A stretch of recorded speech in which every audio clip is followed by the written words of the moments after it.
Lors d'une dernière émission que vous avez peut-être regardée sur cette chaîne, je vous ai parlé de la guérison d'un vieillard et aussi d'une enfant qui devait avoir 3 ans.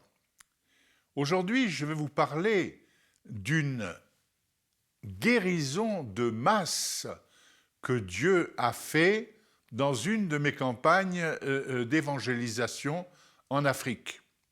C'était suite à cette guérison des globes oculaires dont j'ai parlé dans une précédente émission, de ce bébé de 8 mois, de 10 mois, qui a été guéri par la grâce de Dieu. Suite à cela, j'ai fait une campagne qui a réuni des milliers de personnes. Nous étions dans cette petite ville de Centrafrique, plus de 30 000 dans les moments les plus forts. Et il se trouve que lorsque je suis arrivé au pays, il y avait eu une tentative de coup d'État. Et il était interdit pour plus de 3 personnes à la fois de se réunir au centre-ville. Alors je me suis posé la question, je me suis dit, mais comment est-ce que nous allons faire pour opérer notre campagne?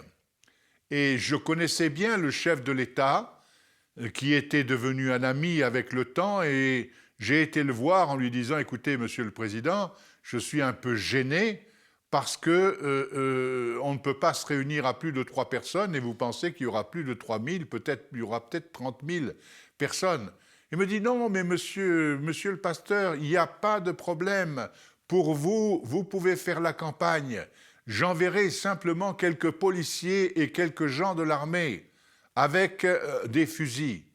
Alors je dis, non, monsieur le président, on va faire une mission d'évangélisation, une mission de paix.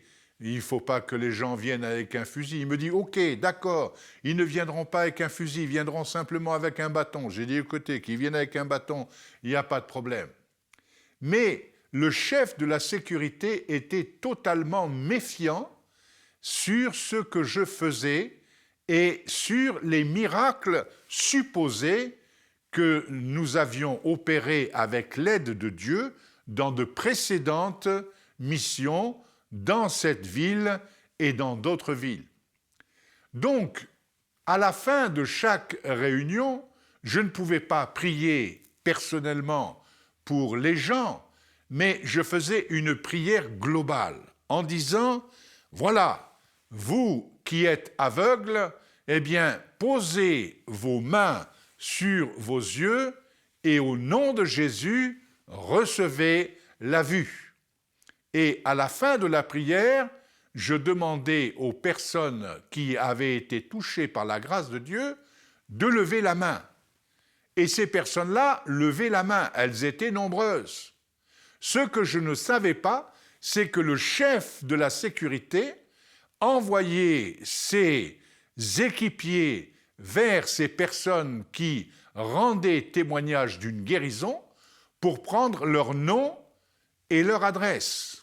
Et la campagne s'est déroulée sans aucun incident, sinon que les gens de la sécurité nationale, les gendarmes et autres agents de police qui se sont occupés de notre sécurité, eh bien, au fur et à mesure que la campagne avançait, ils oubliaient leurs bâtons chez eux. Et lorsque je faisais l'appel pour qu'ils se convertissent, ils se convertissaient. Quelques jours à la fin de cette campagne, qui a duré une dizaine de jours, j'étais encore dans la ville quand le chef de la sécurité est venu me voir et m'a dit « Écoutez, monsieur le pasteur, j'aimerais que les choses soient claires entre nous. Je ne suis pas contre les miracles que Dieu peut faire et ma responsabilité était de vérifier l'authenticité des miracles. Et nous avons relevé le nom et les noms de tous ceux qui ont levé leurs mains et nous nous sommes rendus compte qu'effectivement, plusieurs jours après, eh bien, ils sont toujours guéris et nous avons relevé 153 noms. Donc, 153 personnes qui ont retrouvé la vue dans ce pays de Centrafrique.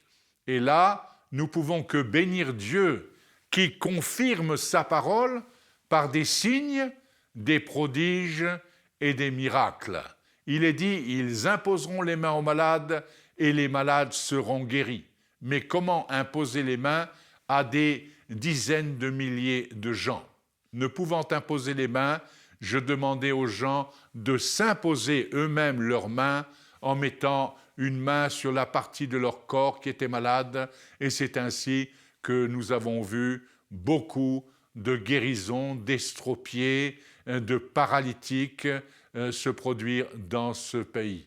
Et si c'est votre cas, en écoutant ce programme, en voyant ces images, si c'est votre cas, sachez que Jésus est le même hier, aujourd'hui et éternellement, et qu'il est capable de faire le miracle dont vous avez besoin, quelque grand que soit ce miracle.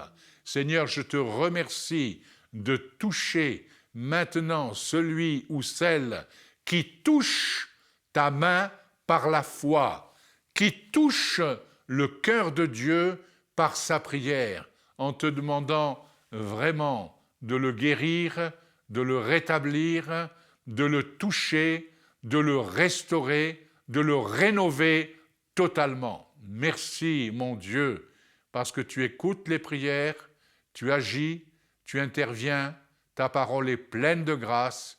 Merci, Seigneur, au nom de Jésus. Amen.